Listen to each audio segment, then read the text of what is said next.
I told my neighbor, come with me as a joke. She said, okay, before I finished the sentence. Tabitha, wait! Roy called out, the rain already soaking through his thin jacket. He was standing by his idling car, keys jingling nervously in his hand. He hadn't meant to say it. It was just a stupid, impulsive joke to break the agonizing tension. Just come with me. Tabitha didn't even turn around, her hand already turning the knob of her front door, escaping another screaming match with Horia. Okay, she said, her voice barely a whisper against the storm. She said it before he even finished the sentence. Roy froze. He was joking. She wasn't. Roy Prokop lived in apartment 3B. Tabitha Alfredson lived in 3C. The walls dividing them were criminally thin, a constant reminder of the cheap construction of Birchwood Avenue's aging complex. For 2 years, Roy had known more about Tabitha's life than he ever cared to. He knew she preferred chamomile tea at night because the kettle's high-pitched whine always sounded right around 10. He knew she watched reruns of old sitcoms when she was sad, the canned laughter bleeding through the plaster. And most unfortunately, he knew exactly how vicious her fiancé, Horia Villegas, could be. Horia didn't live there, not officially, but his presence was a dark, suffocating cloud that rolled in 3 or 4 times a week. Roy was a quiet man, a freelance graphic designer who preferred the company of his digital drawing tablet and his rescue cat, Barnaby. He hated confrontation, he hated noise, but most of all he hated the way Tabitha's bright, musical laugh, the one he used to hear when she first moved in, had slowly been replaced by muffled apologies and the sickening thud of thrown objects. It was a Tuesday evening, dreary and suffocatingly humid when the argument started. It began as a low murmur, the familiar prelude. Roy was at his desk, trying to focus on a logo design for a local bakery, but the tension radiating through the wall was palpable. He reached for his noise-cancelling headphones, a survival mechanism he'd perfected. Before he could slip them on, a crash rattled the frame posters on his wall. It sounded like glass shattering against the shared wall. "You are so ungrateful, Tabitha!" Horia's voice boomed, thick with manufactured outrage.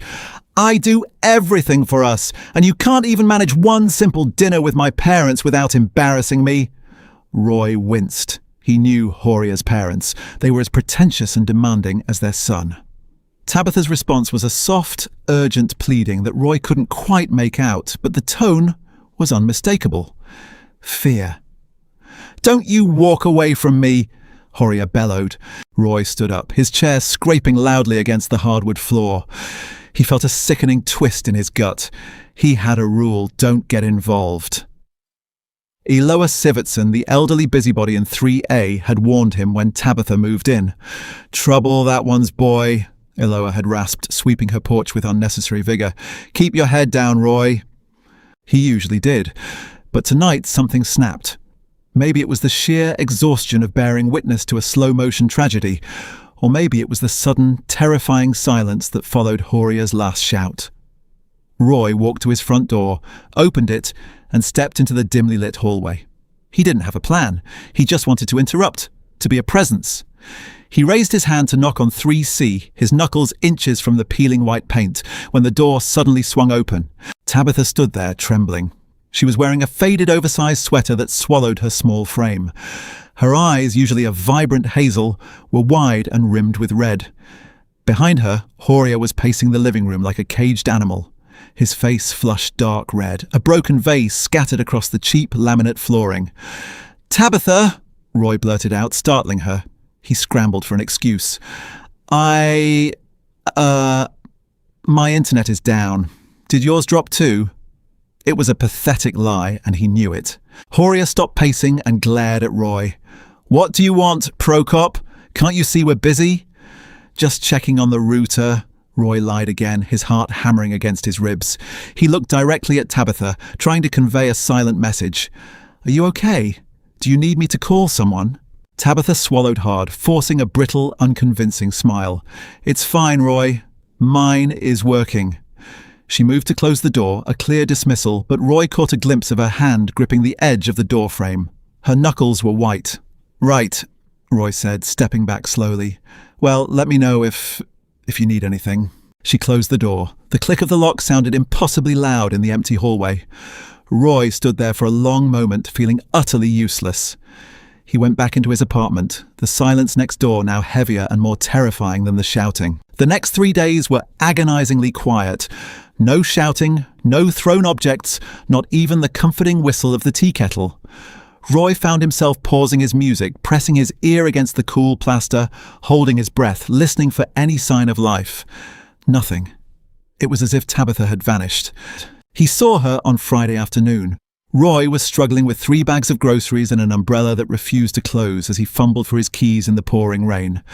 The Birchwood complex had an open parking lot, leaving residents at the mercy of the elements. Tabitha was walking toward the building, her head bowed against the wind. She wasn't carrying an umbrella, she was just letting the rain soak her. She looked smaller than usual, hollowed out. "Tabitha!" Roy called out, finally managing to jam his key into the lock of the main entrance. He held the heavy glass door open with his hip. She jumped slightly, startled before hurrying her pace. "Hi, Roy," she mumbled, not making eye contact as she squeezed past him into the lobby. She was shivering, her wet hair plastered to her cheeks. Roy wrestled his bags inside, the door slamming shut behind them, cutting off the howl of the storm. The lobby smelled of wet wool and pine-scented cleaner. Tabitha was already halfway up the first flight of stairs. "Wait up," Roy said, taking the stairs 2 at a time despite his awkward load. He caught up to her on the second-floor landing. "You're soaked. You're going to catch a cold." "It's fine," she said quietly, her voice devoid of its usual warmth. "I just want to get inside." They reached the 3rd floor. Roy set his bags down by his door, 3B, while Tabitha stopped in front of 3C. She reached into her pocket, pulled out her keys, and stared at them as if they were a complex puzzle she couldn't solve. "Is he in there?" Roy asked. He hadn't meant to be so direct, but the question slipped out before he could stop it. Tabitha flinched. She looked up at him, and Roy saw the deep purple bruise blooming along her jawline, partially hidden by her wet hair. His breath hitched. The anger he felt wasn't a sudden flare. It was a cold, dense weight settling in his chest. He's at work," she whispered, her voice trembling. "He'll be back soon." She fumbled with the key, dropping it. Roy stooped to pick it up, his hand brushing against hers. Her skin was icy cold. He handed the keys back, his mind racing. He couldn't just let her go back in there, into that trap, waiting for the monster to return. But what could he do? He was just the guy next door. That's when the exhaustion, the frustration, and the sheer absurdity of the situation overwhelmed him. He looked at her, standing there dripping wet and terrified in the gloomy hallway.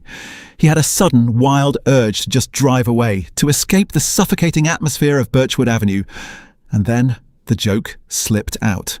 It wasn't meant to be serious. It was a desperate attempt at dark humour, a way to puncture the unbearable tension. "You know, I'm driving up to my sister's cabin near the lake this weekend," Roy said, pointing his thumb vaguely toward the parking lot. "Just me, Barnaby, and terrible Wi-Fi. You should just come with me." He expected a sad smile, a polite refusal, maybe even a small laugh at the absurdity of the suggestion. The socially awkward graphic designer absconding with the abused neighbour. It was a terrible, inappropriate joke. Tabitha didn't even look at him. She was staring at her front door, her hand resting on the knob. "Okay," she said. Roy froze. He blinked, unsure if he had heard her correctly over the drumming of the rain against the hallway window. "What?" "Okay," she repeated, her voice stronger this time, firmer. She turned to face him, her hazel eyes meeting his with a startling intensity. "I'll go with you." The air in the hallway seemed to vanish. Roy stood paralyzed, his grocery bags forgotten. She said yes. Before I even finished the sentence, she said yes. "Tabitha, He stammered, his mind short-circuiting. "I mean, are you sure?" "Give me 10 minutes, she said, her tone suddenly clipped and businesslike. She unlocked her door, pushed it open, and looked back at him. 10 minutes, Roy, or I won't do it." She disappeared inside, leaving the door slightly ajar. Roy stood in the hallway alone, the reality of what had just happened crashing over him. He wasn't going to a cabin, he didn't even have a sister. Roy scrambled into his apartment, tripping over Barnaby, who offered a sleepy meow of protest. He had 10 minutes. 10 minutes to turn a lie into a reality, to organise an escape he hadn't planned, and to figure out where the hell they were actually going. He shoved a few changes of clothes into a duffel bag, his hands shaking so badly he could barely manage the zipper. He grabbed his laptop. its charger, and shoved Barnaby unceremoniously into his carrier. He practically emptied his refrigerator into a reusable tote bag. He didn't know how long they would be gone or where they were going, only that he had to get her away from Horia. His heart was hammering a frantic rhythm against his ribs. "What are you doing, Prokop? This is kidnapping. No, it's a rescue. It's crazy, that's what it is." He grabbed his keys and rushed back out into the hallway. 9 minutes had passed. Tabitha's door was wide open. Roy hesitated, then peered inside. The apartment was a disaster. It wasn't just messy, it looked like a struggle had taken place. A lamp lay shattered on the floor. Couch cushions were strewn about, and a framed photograph of Tabitha and Horia had been smashed, the glass glittering ominously on the rug. "Tabitha," he called out softly, fear gripping him. She emerged from the bedroom, hauling a massive, battered suitcase that looked like it weighed more than she did. She had changed into dry clothes, jeans and a thick fleece jacket. Her face was pale, set in a mask of grim determination. "I'm ready," she said, not looking at the wreckage of her living room. Roy quickly stepped in and took the handle of the heavy suitcase. "Let me." They didn't speak as they hurried down the stairs, the silence heavy with unspoken questions and terrifying possibilities. They reached the lobby, and Roy pushed the door open into the raging storm. The rain had intensified, coming down in sheets that instantly soaked them. They ran to Roy's car, a reliable but unexciting Honda Civic. He popped the trunk, shoved her suitcase and his duffel bag inside, and slammed it shut. They scrambled into the car, the doors slamming simultaneously, sealing them in a small, damp cocoon. Roy jammed the key into the ignition. The engine sputtered, then roared to life. He cranked the heat, the fan whirring loudly. He glanced at Tabitha. She was staring straight ahead through the windshield, her hands clenched tightly in her lap. "Buckle up," he said quietly. She complied automatically, her movements jerky. Roy put the car in reverse and backed out of the parking spot. He checked his rearview mirror, half expecting to see Horia's sleek black sedan pulling into the lot. The driveway was clear. He shifted into drive and hit the gas, the tyres spinning briefly on the wet asphalt before catching. They pulled out onto Birchwood Avenue, leaving the grim apartment complex behind. Roy drove fast, too fast for the conditions, his eyes darting between the road and the rearview mirror. 10 minutes later, they were on the highway heading north, away from the city. The silence in the car was deafening, broken only by the rhythmic thumping of the wipers and the howling wind. Roy gripped the steering wheel until his knuckles were white. He had done it. He had taken her. But the adrenaline was beginning to fade, replaced by a cold, creeping panic. "So," he began, his voice sounding unnatural and loud in the small space. He cleared his throat. "Tabitha, about the cabin." She didn't look at him. She just kept staring at the white lines flashing past in the headlights. "I know there's no cabin, Roy," she said flatly. "And I know you don't have a sister. You told me last year your parents were only children, and you were an only child." Roy felt the blood drain from his face. You knew?" She finally turned her head, looking at him. The bruise on her jaw seemed darker now, more prominent against her pale skin.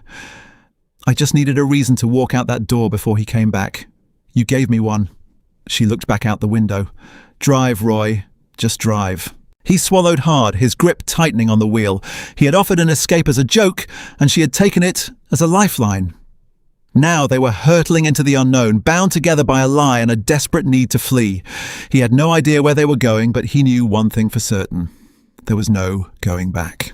The highway stretched out before them like a slick, black ribbon, illuminated only by the intermittent, yellowing glare of streetlights and the sweeping beams of Roy's headlights. For 2 hours, the only sounds in the Honda Civic were the rhythmic, hypnotic thrum of the tyres on wet asphalt and the occasional disgruntled rustling from Barnaby's carrier in the back seat. Roy drove with a white-knuckled grip, his posture rigid. Every set of headlights that appeared in his rearview mirror sent a fresh jolt of adrenaline straight into his bloodstream. He kept expecting a sleek, black sedan to pull up alongside them, to force them off the road. But as the miles ticked by and the city skyline of their past faded into the stormy night, the immediate panic began to curdle into a deep, bone-weary exhaustion. He glanced sideways at Tabitha. She had her knees pulled up to her chest, her forehead resting against the cold passenger window. She looked fragile, a porcelain doll that had been dropped one too many times. The bruise on her jawline was a stark, ugly contrast to her pale skin. "We need to stop," Roy said, his voice raspy from disuse. "The rain is getting worse and I'm practically driving blind." Tabitha didn't move her head, but she gave a small, almost imperceptible nod. "Okay." 10 miles later, a flickering neon sign materialized through the deluge. The Whispering Pines Motor Lodge. Vacancy. It was a squat, L-shaped building that looked like it hadn't been renovated since the late 80s. Paint peeled from the exterior walls in long, sad strips, and the parking lot was riddled with potholes masquerading as small ponds. Roy pulled under the small awning near the front office, shifting the car into park. "Stay here. Lock the doors." He dashed through the rain into the office. It smelled intensely of stale cigarette smoke, damp carpet, and overpowering floral air freshener. Behind the chipped Formica counter sat a woman who looked to be in her late 60s reading a paperback romance novel. Her name tag, pinned slightly askew on a mustard-yellow cardigan, read Dominica Skoglund. Dominica peered at him over the rim of her reading glasses. Her eyes, sharp and intelligent, took in Roy's soaked clothes, his frantic energy, and the slight tremor in his hands. "Need a room, hon?" she asked, her voice a low, gravelly drawl.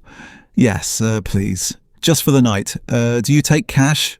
Roy asked, pulling his wallet from his damp pocket. He remembered enough from the crime thrillers he watched to know that using a credit card was a digital breadcrumb they couldn't afford to leave. Dominica's eyes narrowed slightly, but she nodded. $75. Includes the continental breakfast, which is just stale donuts and weak coffee, so don't get your hopes up. She slid a registration card across the counter. Roy hesitated, then scrawled Robert Peterson and made up a license plate number. Dominica watched him do it, then looked past him, through the rain-streaked window to the idling Civic. She could clearly see Tabitha's silhouette in the passenger seat.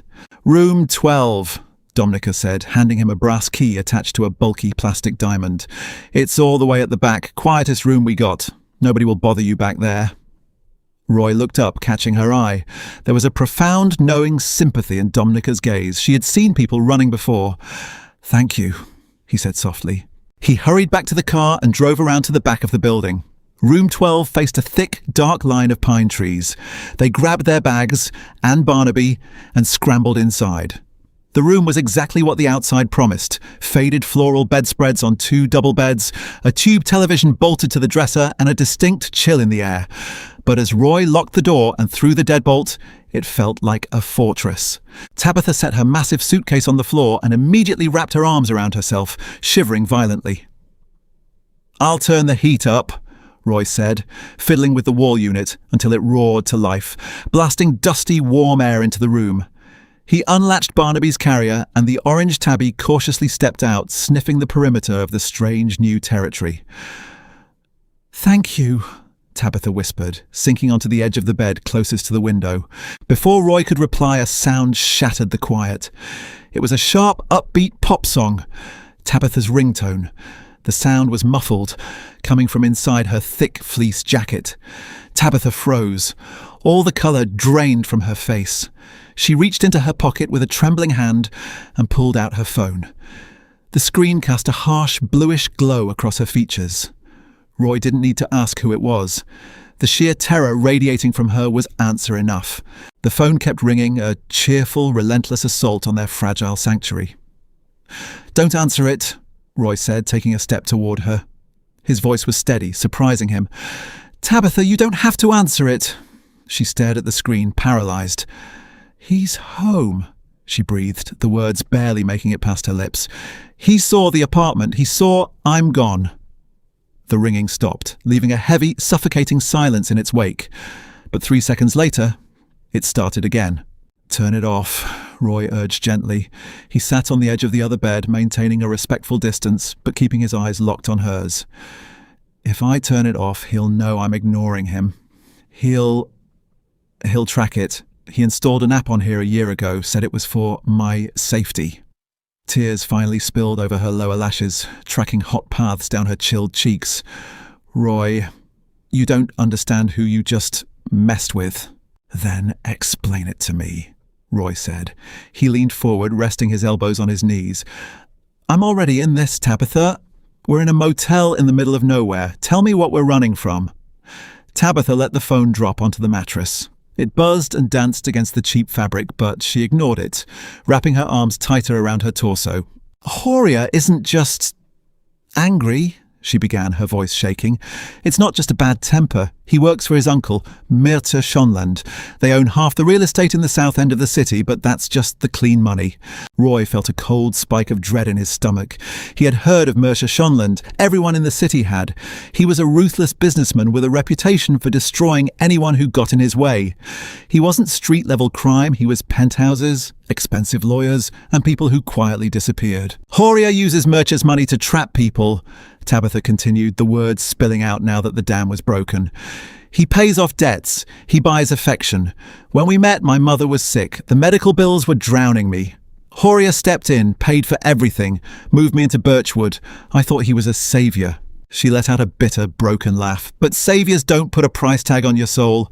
Once my mother passed, the trap snapped shut. I couldn't leave. He controlled my bank accounts, my phone, who I spoke to. When I tried to break it off 6 months ago, Mercer's lawyers threatened to sue me for the money Horia loaned me, plus interest. They threatened to ruin me. And then the physical stuff started, because he knew I was trapped. Roy stared at her, the reality of the situation settling heavy on his shoulders. He wasn't just dealing with an abusive ex-boyfriend. He had accidentally kidnapped a prisoner of a highly connected, dangerous family. The phone stopped ringing again. Then a sharp ding signalled a text message. Tabitha didn't reach for it. Roy did. He picked up the phone. The notification on the lock screen read, "Horia, I know you're not alone. I checked the cameras in the lobby. You and the neighbour. Big mistake, Tabitha. Huge." Roy felt a chill race up his spine. The lobby cameras. He had completely forgotten. "What does it say?" Tabitha asked, her voice tight with panic. "Nothing we didn't already know," Roy lied smoothly, turning the phone off completely. He held down the power button until the screen went black. "We're not giving him a digital leash anymore." "He'll find us, Roy." "No, he won't," Roy said, though he was desperately trying to convince himself as much as her. Barnaby, sensing the distress, hopped up onto Tabitha's bed. He let out a soft trill and nudged his wet nose against her hand. For the first time all evening, the rigid tension in Tabitha's shoulders cracked. She reached out, her fingers sinking into the cat's soft orange fur. A ragged sob tore from her throat. Roy moved instinctively. He crossed the small space between the beds and sat beside her. He didn't say anything, didn't offer empty platitudes. He just put a tentative arm around her shaking shoulders. To his surprise, Tabitha didn't pull away. Instead, she collapsed against him, burying her face in the damp fabric of his shirt. She cried with the quiet, desperate intensity of someone who had held their grief inside for far too long. Roy held her, his chin resting lightly on the top of her head. He smelled rain, cheap motel shampoo, and her natural, sweet scent. In the dim light of the motel room, with the storm raging outside, a profound shift occurred within him. The fear of Mirta Schonland and Horia Villegas was still there, but it was overshadowed by a fierce, undeniable need to protect the woman trembling in his arms. The joke was over. This was his reality now. The morning broke grey and sullen, the torrential rain replaced by a miserable, relentless drizzle. Roy hadn't slept a wink. He had spent the night sitting in the uncomfortable armchair by the window, watching the parking lot through a crack in the curtains, while Tabitha slept fitfully on the bed, Barnaby curled protectively at her feet. By 7 a.m., the claustrophobia of the room was unbearable. "We need a plan," Roy said as Tabitha emerged from the bathroom, her face washed but still pale, the bruise stark against her skin. "My car is tracked. My cards are tracked," she listed off, her tone flat, resigned. "Your license plate is on camera. Horia knows exactly what we're driving, which is why we aren't driving it for much longer," Roy said, grabbing his laptop bag. "I have a friend, Krista Lehman. We went to design school together. He inherited a piece of property way up north near the border. It's off the grid. No neighbours, no cameras. We can lay low there until we figure out our next move." Tabitha looked at him, her hazel eyes searching his face. "Why are you doing this, Roy? You could just drop me at a bus station. You could go back. Tell them I forced you. Tell them I threatened you." Roy stopped packing. He walked over to her, standing close enough that he could see the gold flecks in her eyes. "Because I listened to you cry through a wall for 2 years, Tabitha, and I never did anything. I'm not walking away now. The intensity in his voice made her breath catch. For a fleeting second, the fear vanished from her expression, replaced by something soft, something akin to awe. "Come on," Roy cleared his throat, suddenly self-conscious. "Let's go get those stale donuts." They didn't eat at the motel. Instead, Roy drove them a mile down the road to a Greasy Spoon diner attached to a sprawling gas station. He parked around the side, hiding the Civic behind a massive dumpster. Inside, the diner smelled of frying bacon and bitter coffee. They sat in a corner booth facing the windows. Roy ordered them 2 plates of eggs and hash browns, paying with the remainder of his cash. "First order of business," Roy said, pulling Tabitha's powered-down phone from his pocket. He took out his own phone, removed the SIM card and snapped it in half. He did the same to hers. "We're dark. I'll go into the gas station in a minute and buy 2 prepaid burner phones with cash." Tabitha watched him, a small, genuine smile touching her lips. "You're surprisingly good at this for a graphic designer." Roy chuckled, the sound foreign in his own ears. "I listen to a lot of true crime podcasts while I draw logos." When their food arrived, they ate in relative silence, but it wasn't the agonizing silence of the previous night. It was companionable, comfortable. As Tabitha sipped her coffee, she looked out the window at the bleak landscape, but she didn't look terrified. She looked free. Roy found himself staring at the way the harsh diner lights caught the damp waves of her hair. He noticed the delicate curve of her neck, the quiet strength in her posture. He realized with a sudden, startling clarity that he wasn't just helping a neighbor anymore, he was falling for her. "I need to call Krista," Roy said, tearing his eyes away and standing up. "I'll go grab the burners from the gas station across the lot. Stay here, eat your food, keep your head down." "Okay," she said softly. Roy jogged across the wet pavement to the convenience store side of the gas station.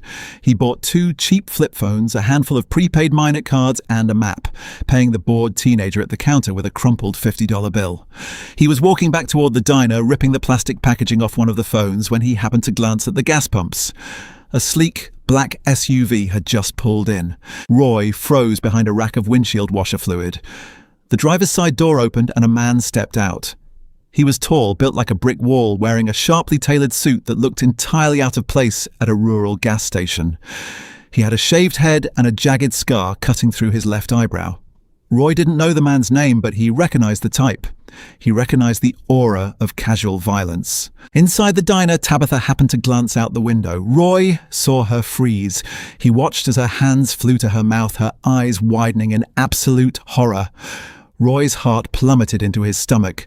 Tabitha knew exactly who it was. It was Pim Dorowa, Horier's right-hand man, Murch's top enforcer. They hadn't outrun them. The hunt had already caught up. Time seemed to slow to a viscous crawl. Roy stood frozen behind the towering display of blue windshield washer fluid outside the convenience store, the plastic packaging of the burner phone biting into his palm. 50 feet away, Pim Dorowa stood by the black SUV, casually sliding a credit card into the gas pump. Pim's movements were terrifyingly unhurried, the relaxed posture of an apex predator that knew its prey had nowhere left to run. Through the Rain Street window of the diner, Roy could see Tabitha. She was standing up from the booth now, her face a mask of absolute, paralyzing horror. She was trapped. If she ran out the front door, Pim would see her. If she stayed, Pim would inevitably glance through the window or walk inside for a cup of coffee. Roy's mind raced, discarding a dozen panicked plans in the span of 3 seconds. He couldn't fight Pim. The man looked like he snapped collarbones for sport. He needed a distraction, and he needed it now. Roy shoved the phones into his pockets and scanned his surroundings. A rusty, beaten-up pickup truck was parked near the store entrance, its engine idling while the owner was presumably inside paying. Without overthinking it, Roy sprinted in a low crouch toward the truck, keeping the gas station's structural pillars between him and Pim. He reached the truck, yanked the driver's side door open, and slammed his hand down on the horn. A blaring, obnoxious klaxon shattered the quiet morning air. Before the sound could even fully register, Roy shoved the gear shift into neutral, kicked off the parking brake, and slammed the door shut. The heavy truck began to roll backward on the slight incline of the parking lot, drifting lazily but unstoppably toward the gas pumps. "Hey! Hey! What the hell?" a man yelled, bursting out of the convenience store holding a cup of coffee. Pym snapped his head toward the commotion. He saw the driverless truck rolling toward his pristine SUV. Swearing loudly, Pym abandoned the pump and lunged toward the rolling vehicle, trying to leverage his massive weight against the tailgate to stop it from colliding with his boss's car. It was all the opening Roy needed. He sprinted away from the store, sprinting through the blinding drizzle toward the rear of the diner. He bypassed the front entrance entirely, skidding to a halt in the muddy alleyway behind the building. He grabbed the heavy metal handle of the service door and yanked it open, plunging into the chaotic heat of the diner's kitchen. "Excuse me, you can't be back here," shouted a burly woman in a grease-stained apron, wielding a massive spatula. Her name tag read, Fanny Humphreys. "Please," Roy gasped, his chest heaving. "My girlfriend is out there. There's a man outside. He's going to kill us. Please!" Fanny paused, her sharp blue eyes darting from Roy's panicked face to the swinging doors leading to the dining area. She had worked at highway diners long enough to recognize genuine terror when she saw it. "Wait here," she commanded gruffly. Fanny pushed through the swinging doors. A moment later she returned, pulling a hyperventilating Tabitha by the wrist. "Out!" Fanny ordered, pointing her spatula toward the open alley door. "Go. Now." The big bald guy just walked through the front doors, asking if anyone saw a girl in a fleece jacket. "Thank you," Tabitha sobbed, grabbing Roy's hand. "Don't thank me. Just run," Fanny muttered, turning back to her grill. "I ain't seen nothing but hash browns all morning." Roy and Tabitha bolted into the alley. They rounded the corner to the massive green dumpster where Roy had hidden the Civic.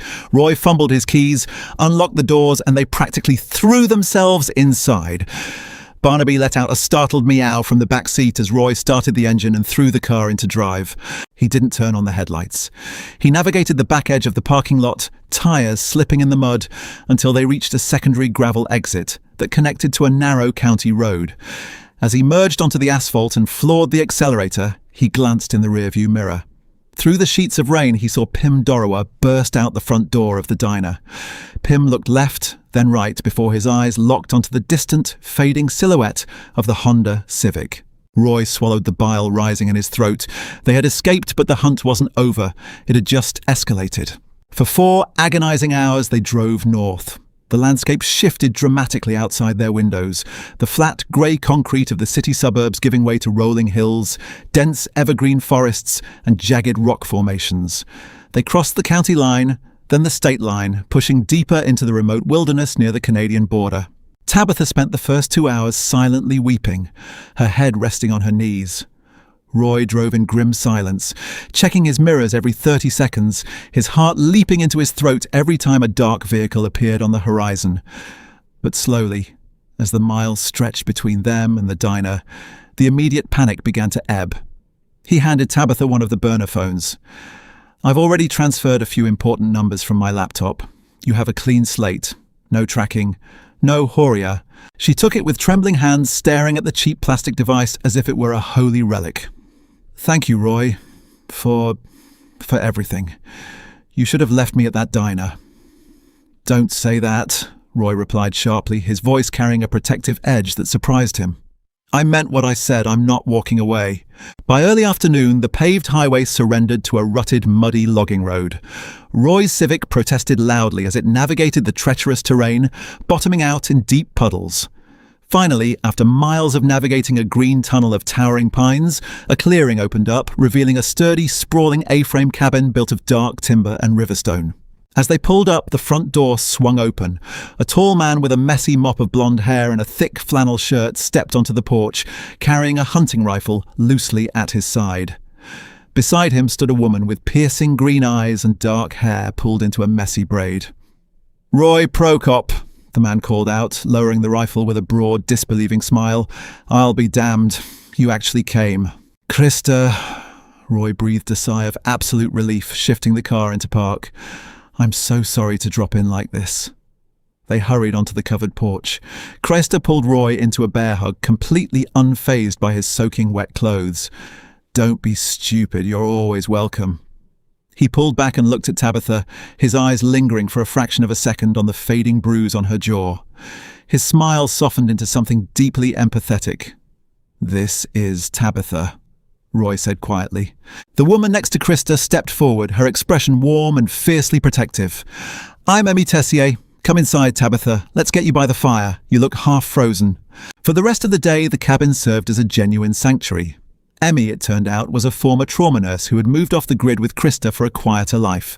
She took Tabitha into the spare room, providing her with dry clothes, a hot shower, and a cup of herbal tea that actually seemed to soothe her frayed nerves. Krista and Roy chopped wood and secured the perimeter of the property, pulling the Civic into an old, dilapidated barn out of sight from the main road. That evening, the storm outside raged with renewed fury, but inside, a massive fire roared in the stone hearth. Krista and Emmy had tactfully retreated to the kitchen to prepare dinner, leaving Roy and Tabitha alone on the large leather sofa, facing the flames. Barnaby was curled into a tight, purring ball on the rug between them. Tabitha stared into the fire, the orange light dancing across her features. She looked exhausted, but the brittle, porcelain doll fragility from the night before was gone. In its place was a quiet, resilient strength. "He's not going to stop looking," she said softly, breaking the silence. "We're off the grid," Roy reminded her. "Kreister's property isn't listed under his name, it's under an LLC. There are no cameras up here. We're safe." "You don't understand Murcher's reach," Tabitha replied, finally turning to look at him. "He owns people, Roy. Politicians, police officers, judges. If Horia wants me back, Murcher will spend millions to find me. We can't hide forever. Eventually we'll run out of money. Eventually we have to rejoin the world. Then what do we do?" Roy asked, feeling a cold dread settling in his stomach. Tabitha took a deep breath, her hazel eyes locking onto his. "Before things got bad, Horia used to brag to me. He thought I was stupid. He thought I was just a pretty accessory. He used to leave his laptop unlocked while he made business calls. I saw things, Roy. Spreadsheets, offshore accounts, bribes to city officials, extortion ledgers." Roy sat up straighter. "Did you take copies?" "No," she shook her head. "But I have a photographic memory for numbers. 2 months ago, when I realized I was trapped, I started sneaking out to the local library. I set up a heavily encrypted, hidden cloud drive. I typed out every account number, every name, every date I could remember. It's all there. The blueprint to Murcher's entire criminal empire." Roy stared at her in absolute awe. The woman he had assumed was just a tragic victim had been quietly building a nuclear bomb in the background. "Tabitha, that's enough to put them away for life." "I was too scared to use it," she admitted, tears welling in her eyes. "I thought if I went to the police, Murcher would find out before they even opened an investigation. He'd kill me." "But now?" Roy asked gently, reaching out to take her hand. "Now," Tabitha said, her voice dropping to a whisper as she looked down at their intertwined fingers. "Now I have you. You made me feel brave enough to walk out that door, and I want to finish it." Roy felt a surge of emotion so powerful it threatened to crack his ribs. He moved closer, the heat of the fire mirroring the sudden, intense heat between them. He reached up, his fingers gently brushing a stray lock of damp hair behind her ear, his thumb grazing her unbruised cheek. Tabitha didn't pull away. She leaned into his touch, her breath hitching. She looked up at him, her eyes searching his, asking a silent question. Roy answered it by leaning in, closing the final distance between them. The kiss was tentative at first, a fragile exploration of boundaries, but as Tabitha's hands came up to grip the lapels of his shirt, it deepened into something desperate and profound. It was the culmination of 2 years of listening through walls, of silent pining, of sudden, terrifying trauma, and of unexpected salvation. It tasted of tears, cheap coffee, and absolute, undeniable love. When they finally pulled apart, resting their foreheads together, Roy knew his life would never be the same. "Let's burn his empire down," Roy whispered against her lips. The plan was executed with frantic precision.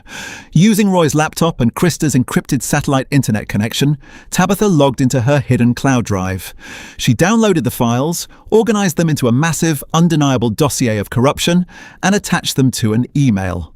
She didn't send it to the local police, she sent it directly to the regional director of the FBI, a contact Emmy had surprisingly known from her days working in a high-profile city hospital. She copied 3 major investigative journalism outlets in the city. Once she hit send, the digital payload was out of her hands. "Done," Tabitha said, exhaling a breath she felt like she'd been holding for 2 years. "Now we wait," Krista said, handing out mugs of black coffee. They didn't have to wait long. At 2 a.m., the motion sensors lining Krista's long driveway tripped. A harsh, silent red light blinked to life on a control panel in the kitchen. Roy's blood ran cold. Someone's here. Krista killed the cabin lights instantly, plunging them into darkness. He grabbed his hunting rifle from the corner, checking the chamber in the gloom. Emmy, take Tabitha to the root cellar. Roy, stay away from the windows. How did they find us? Tabitha whispered, panic rising in her throat. The gas station, Roy realized, hitting his forehead with the heel of his hand. The attendant. I paid him with a 50. Horia probably offered a massive cash reward for anyone who saw the car. Mircea has a reach. We underestimated it. Outside, the heavy crunch of tires on gravel announced the arrival of a vehicle. Headlights swept across the front of the cabin, casting long, menacing shadows through the trees. The engine cut off, and 2 doors slammed shut. Roy crept to the edge of the living room window, peering through a crack in the heavy wooden shutters. In the dim moonlight, he saw the black SUV. 2 figures stood in front of it. One was the towering, muscular form of Pim Dorowa. The other, wearing a soaked designer overcoat and pacing furiously, was Horia. Tabitha! Horia's voice boomed through the rain, echoing off the surrounding mountains. It was the same furious, entitled bellow Roy had heard through the apartment wall, but out here in the wild it sounded smaller. Pathetic even. I know you're in there. Come out right now and I promise I won't hurt your pathetic little neighbour. Tabitha stopped halfway to the kitchen. She looked at Emmy, then at Roy. Her jaw set. No. Tabitha, get downstairs, Roy urged, stepping away from the window. No, Roy, she said, her voice remarkably steady. She walked past him, heading straight for the heavy oak front door. I'm done running. I'm done hiding in cellars. Before anyone could stop her, she unbolted the door and threw it open. She stepped out onto the covered porch, the wind whipping her hair around her face. Roy and Krista rushed to the door, flanking her in the shadows, Krista's rifle raised and ready. Horia stopped pacing. A cruel, triumphant smile spread across his face. There she is. My runaway bride. Did you really think you could outsmart me, Tab? Did you think this nobody could protect you? He did protect me, Tabitha shouted back, her voice cutting through the storm like a knife. More than you ever did. But I don't need him to protect me anymore. Pim took a step forward, his hand reaching inside his tailored jacket. Krista racked the bolt of his rifle, the loud metallic clack freezing Pim in his tracks. I wouldn't, Krista warned, his voice a low, dangerous rumble. I've got high ground, and I don't miss. Horia scoffed, though his eyes darted nervously toward the dark doorway. You shoot my man. You bring Mercer Shonland down on your head. You have no idea what you're dealing with. Actually, Horia, I think you're the one who has no idea, Tabitha said, crossing her arms. I know about the offshore accounts in the Caymans. I know about the bribes paid to Judge Harrison. I know about the extortion racket in the South End. Horia's triumphant smile vanished. He went dead pale, looking like a ghost under the moonlight. You're bluffing. You don't know anything. I sent the ledgers, Horia, Tabitha said, and Roy could hear the fierce, undeniable joy in her voice. An hour ago, to the FBI and the press. By the time you drive back to the city, your uncle's empire will be ashes and you'll be going to federal prison. You lying bitch! Horia screamed, losing all semblance of control. He lunged toward the porch. Crack! Krista fired a warning shot into the wooden post inches from Horia's head. Splinters rained down and Horia scrambled backward, falling into the mud. At that exact moment, the faint, wailing sound of sirens echoed through the valley. It was distant, but growing louder. Emmy's FBI contact had moved fast. Local state troopers were already on their way. Pim Dorowa, a man whose entire livelihood depended on calculated risk, did the math. A compromised boss, a federal investigation, and incoming police. Without a single word, Pim turned, got back into the driver's side of the SUV, locked the doors, and slammed the car into reverse. Pim, wait! Horia shrieked from the mud as the SUV tore backward down the driveway, abandoning him to his fate. Horia scrambled to his feet, looking wildly between the receding taillights of his ride and the approaching wail of the sirens. He looked back at the porch, where Tabitha stood tall, Roy's hand resting firmly, proudly on her shoulder. The terror that had ruled her life was gone. Horia turned and ran into the dark woods, a pathetic figure swallowed by the night. He wouldn't get far. Tabitha leaned back against Roy, exhaling a long, shuddering breath. It's over. Roy pulled her tight against his chest, kissing the top of her head as the red and blue flashing lights finally broke through the tree line. Yeah, it's over, and we're just getting started. The paper-thin walls of Birchwood Avenue were a distant, fading nightmare. The city news was still dominated by the catastrophic fallout of the Shonland crime family collapse, a federal indictment that had swept Horia, Murcher, and dozens of corrupt officials into prison cells. But miles away, in a sunlit art studio overlooking the coastline, Roy Prokop was sketching a new logo. He paused, looking across the room to where Tabitha was repotting a fern, laughing softly at Barnaby, who was aggressively trying to eat the leaves. Her hazel eyes were bright, unshadowed by fear, and a simple silver band caught the sunlight on her left hand. Roy smiled, marveling at how a single, impulsive sentence had changed the trajectory of his entire universe. He had offered her an escape as a joke. She had said yes. And in doing so, they had both finally found their way home. Wow, what an intense journey for Roy and Tabitha. If your heart was pounding as much as mine during that final standoff, make sure you hit that like button. Their story proves that sometimes the biggest leaps of faith start with a single, unexpected moment of courage. What did you think of Tabitha's brilliant master plan to take down Horia's empire? Let me know your thoughts in the comments down below. I love reading your reactions. If you want to hear more thrilling, emotional stories of survival and romance, don't forget to subscribe to the channel and ring that notification bell so you never miss an upload. Thank you so much for listening, and until next time, stay safe and keep believing in the power of a fresh start.